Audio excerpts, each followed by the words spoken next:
Dahil kuripot ako, umupa ako ng haunted house. Unang gabi ko pa lang, biglang bumukas ng kusa yung shower.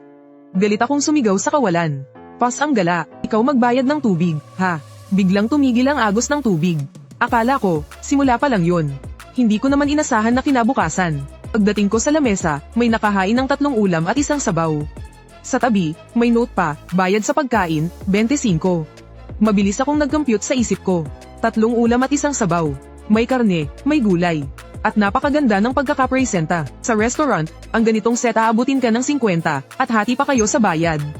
25 lang. Sobrang sulit. Kinuha ko ang chopsticks. Kumuha ako ng 1 piraso ng make and tab at malinamnam na braised pork at isinubo ko. Sa sobrang sarap, muntik ko nang malunok ang sarili kong dila.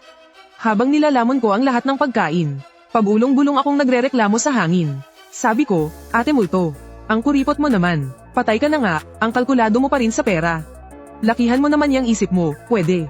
Pagkatapos kumain, dumighay ako sa sobrang kabusugan. Tinitingnan ko yung mga mamantikang plato at mangkok. Inatake ako ng catamaran. Para subukan siya, tinambak ko lang yung mga hagasin sa lababo. Para matesting ko kung hanggang saan ang pasensya ng roommate kong ito. Kinaumagahan, nagising ako sa mahinang kalampagan ng mga plato at kawali. Dahan-dahan akong naglakad papunta sa pinto ng kusina. Nakita ko yung mga hagasin sa lababo, napakalinis at sobrang kintab. Maayos na maayos pa ang pagkakasasalansan. Sa tabi, may isa na namang note, hindi naman siya ng dugo. Ordinaryong itim na ballpen lang. Bayad sa paghugas ng plato, 5 piso 1 beses. Sa katapusan ng buwan ang bayaran. Natawa na lang ako sa inis. Ha, sa mahigit 20 taon kong nabubuhay sa mundo. Ngayon lang ako nakakita ng maltong ganito kaprinsipiado. Biglang nabuhay ang pagiging competitive ko. Gusto mo ng laban, ha? Sige, sinadya kong ilagay ang sako ng basurang punong-puno sa may pinto. Para harangan ang kalahati ng daanan. Sige nga, itapon mo kung matapang ka. Di ko inasahan, kinabukasan, nawala na yung sako ng basura. Tapos may nakadikit na post-it note sa pinto. Errand fee, 10 yuan. Isang gabi, nag-overtime ako. Halos gumapang na ako pauwi sa sobrang pagod. Kinapa ko sa dilim yung switch ng ilaw. Biglang bumukas ng kusa ang ilaw sa sala. Banayad ang ilaw, hindi nakakasilaw. Biglang may kumurot sa puso ko. 1 pirasong papel ang dahan-daang nahulog galing sa lampshade. Nag-iwan ako ng ilaw para sa'yo. Sagot mo ang kuryente. Yung kaunting init na naramdaman ko. Agad dinurog ng mga salitang, sagot mo ang kuryente. Napairap na lang ako sa kisame. At sa mga ganitong klaseng katawa-tawang pag-aaway. Lumipas ang mga araw. Unti-unti kong nakabisado ang ugali ng ghostmate ko. Ang pangalan niya ay Suhanyan. Sobrang linis niya kapag inihagis ko ang underwear ko sa sahig. Kusa itong tatalon papasok sa lababo. Meron din siyang OCD. Yung mga libro ko sa bookshelf. Basta may isa lang na hindi nakaayos ayon sa laki. Kinabukasan, siguradong plansyado na ang pagkakaayos niyan. Magaling siyang magluto, pero grabe kung magtanim ng galit. Masabi ko lang na maalat ang ulam. Kaya niyang magpakain sa akin ng nilagang tokwa lang sa loob ng 3 araw. At napakatalas ng dila niya. Minsan, bumili ako ng nakasale na shirt. Sinusukat ko sa harap ng salamin. Sa salamin, dahan-daang lilito ang mga salitang gawa sa hamog. Ang pangit ng taste mo. Ang baduy ng forma mo. At mas kaawa-awa ang wallet mo. Nagtatalon ako sa galit, sumigaw ako sa hangin, anong pakialam mo? Isang kuripot na kahit patay na, KKB pa rin. Tapos yung mga salita sa salamin, magiging, ikaw rin. Nagsisimula na akong masanay sa presensya niya. Sa katunayan, medyo nag-e-enjoy na rin ako. Kahit papaano, hindi na ulit ako kumain ng instant noodles. Kahit papaano, sa malaki at malamig na syudad na to, may isang taong nag-iiwan ng ilaw para sa akin. Kahit na may bayad yung kuryente. Isang araw, binisita ako ng best friend kong si Jibay Chang. Sinabihan ko na si Suhanyan ng maaga. Darating ang kaibigan ko, matatakotin yun. Umayos ka muna ngayon, ha? Isang magazine ang lumutang mula sa mesa. At may nakasulat na malaking-malaking okay. Kinabukasan, pagpasok pa lang ni Jibay Chang sa pinto. Agad siyang sumangot singhot ng todo. Shen Moyen, Tul, yumaman ka na ba? Nag-hire ka na ng katulong. Ang linis-linis dito, parang hindi ikaw ang nakatira, ha? Nagbago na ang lifestyle mo, ha? Hindi pa man niya natatapos magsalita. Yung TV na nagpapalabas ng action movie. Biglang lumipat sa business channel. Biglang napatalon sa takot si Jibay Chang. Nasaan yung remote? Bakit biglang nag-iba ng channel? Baka pumapalya lang. Shit, ano yun? Gumalaw mag-isa yung baso. Huwag kang matakot, medyo makulit lang yung kasama ko rito sa bahay. Pero masarap siyang magluto. Yan, baka sobrang stress ka lang. Nag-i-imagine ka na yata. Napabuntong hininga na lang ako. Alam kong mahirap ipaliwanag ang sitwasyon. Pagkaalis ni Jibay Chang natakot na takot. Medyo dismayado akong naupo sa sofa. Maya-maya, bahagyang dumilim ang mga ilaw sa sala. Naging mas banayad ang liwanag. Lumingon ako sa napakalaking bintana, isang matangkad na figure na nakapulang bestida. Sa unang pagkakataon, napakalinaw niyang nagpakita sa harap ko. Bahagya pa rin siyang transparent, para siyang usok na naglalakad. Pero malinaw kong naaaninag ang mahaba niyang buhok na nakalugay sa kanyang mga balikat. Napakasela niya sa ginagawa, pinupunasan niya ang bintanang hindi ko nalinis ng maayos kaninang umaga. Seryoso at tutok na tutok ang mga galaw niya. May dala itong gilas na halos parang isang uri na ng obsesyon. Bigla kong naramdaman na ang mga pag-aalala ng mga kaibigan ko, ang hindi pagkakaintindi ng buong mundo, ay hindi na mahalaga. Dito sa napakalaking syudad na ito, sa wakas ay mayroon na akong tahanan, at isang napakakakaibang kapamilya, pero hindi nagtagal ang lahat ng ito. Ang hagupit ng ekonomiya, ay sa wakas, dumating na rin sa isang tulad kong simpleng empleyado.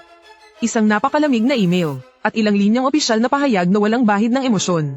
Ang tumapos sa 2 oras kong biyahe araw-araw, kapalit ng kakarampot kong sahod. Habang yakap-yakap ang isang curtain, naglakad ako sa kalsadang dinudumog ng mga tao. Sa unang pagkakataon, naramdaman kong para akong isang basurang itinapon lang.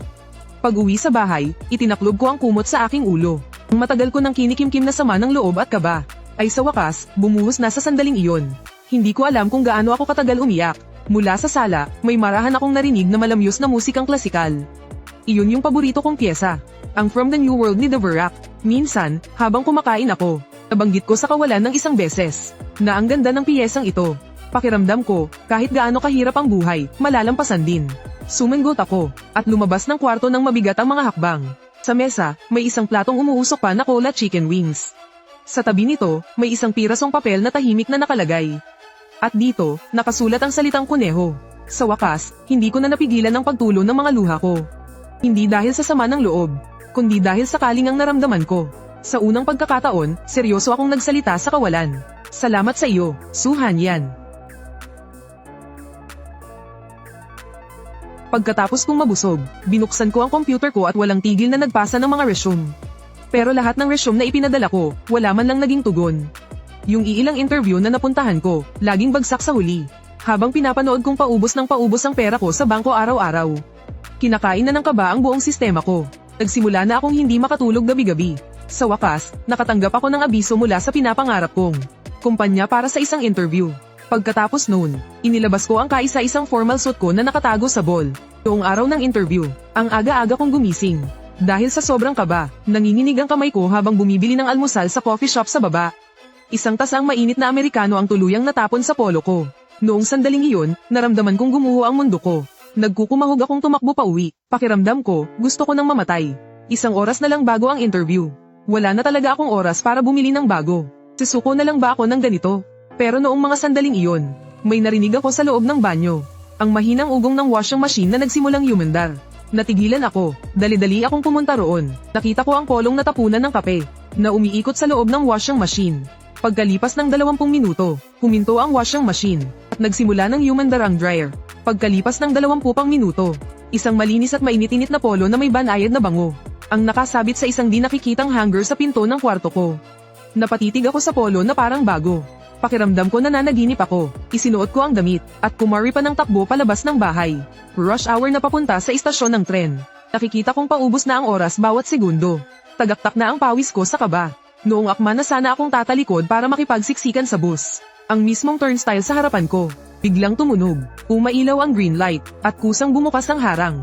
Hindi na ako nag-isip pa. Humari pa ako ng takbo, at sumugod sa platform. Dahan-daang nagsasara ang pinto ng tren na sasakyan ko. Lagot na, nanlamig ako bigla. Noong sandaling tuluyan nang magsasarado ang pinto, parang may naipit sa siwang. Tumunog ang isang nakabibinging alarma.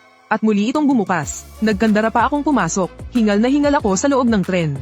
Sobrang lakas ng kabog ng dibdib ko. Sobra namang pagkakataon ang lahat ng ito.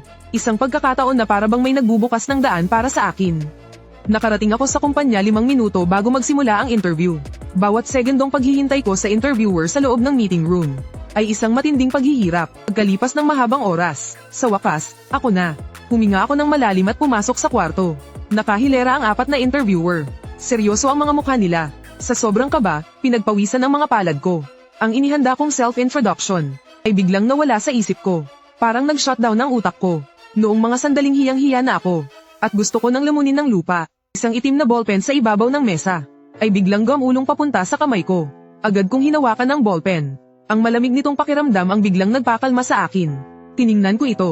Sa katawan ng ballpen, may nakaukit na dalawang salita, maliit pero malinaw. Kapit lang. Biglang kumalma ang loob ko.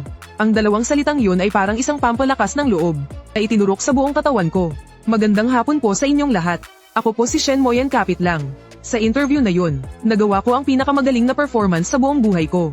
Pagkalipas ng isang linggo, matagumpay kong natanggap ang job offer mula sa kumpanyang iyon. Noong unang araw ko sa trabaho, agad akong dumiretso sa supermarket. Bumili ako ng isang bote ng masarap na alak, at marami pang sariwang sangkap. Pag-uwi ko sa bahay, naghanda ako ng isang buong hapag-kainan. Pagkatapos, pinuno ko ng alak ang 2 baso. Itinaas ko ang isa. Suhan yan. Ang kopang ito ay para sa iyo, salamat. Aking pinakamahusay na kasangga. Dahan-daang umalag ang isa pang baso. Gumawa ito ng isang malinaw na kalansing.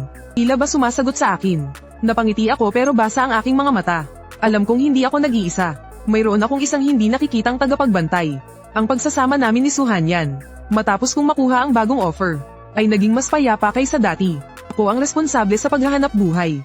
Siya naman ang bahala sa pag-aayos ng bahay para maging maaliwalas. Kasabay nito, ginagamit niya ang kanyang low-ika sa negosyo para bantayan ang mga gastos ko. At para planuhin ang aking pananalapi. Makalipas ang isang linggo, matagumpay kong natanggap ang job offer mula sa kumpanyang iyon.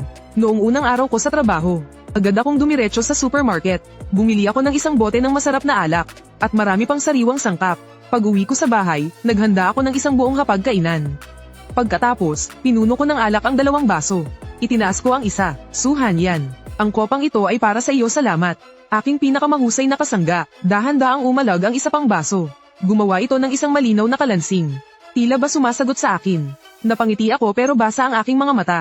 Alam kong hindi ako nag-iisa. Mayroon akong isang hindi nakikitang tagapagbantay. Ang pagsasama namin ni Suhan yan. Matapos kong makuha ang bagong offer, ay naging mas payapa kaysa dati.